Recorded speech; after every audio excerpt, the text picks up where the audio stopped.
Giraffe and Ibotta reward users in completely different ways, so the easier app depends on whether you'd rather play mobile games or shop for everyday purchases. By the end of this video, you'll know which app is simpler to use, who each one is best for, and which option makes more sense for your routine. The short answer is this. Giraffe is usually easier if you want a hands-off earning process through mobile games. Ibotta is usually easier if you're already buying groceries and household items every week. Here's how they compare. Giraffe starts by recommending games after you install the app. You choose a game, install it through Giraffe, launch it from the tracking link, and keep playing. As you reach eligible milestones or play for qualifying periods, your rewards accumulate inside the app. The process is straightforward because you don't have to search for offers every day. Your biggest job is making sure you install games exactly through the app so your progress is tracked correctly. Ibotta works differently. Before shopping, you browse available cashback offers and add the ones you want.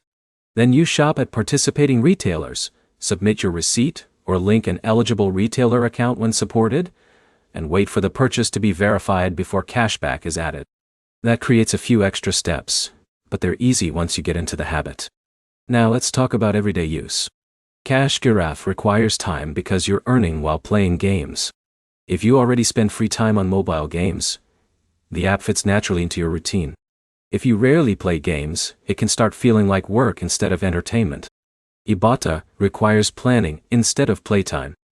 You'll get the most value if you check available offers before heading to the store. Forgetting to activate offers before shopping can mean missing cashback opportunities, so paying attention matters. So which one is easier?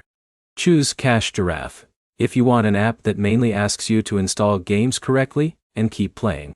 Choose Ibotta if you're comfortable checking offers before shopping and uploading receipts afterward. Neither app is objectively easier for everyone because they reward different activities. The key takeaway is simple. Giraffe is designed around gaming. Ibotta is designed around shopping, and the easier app is the one that already matches your daily habits. Try the one that fits what you already do, instead of changing your routine just to earn rewards. If this comparison helped, give the video a like, subscribe for more app comparisons, and check out the next guide.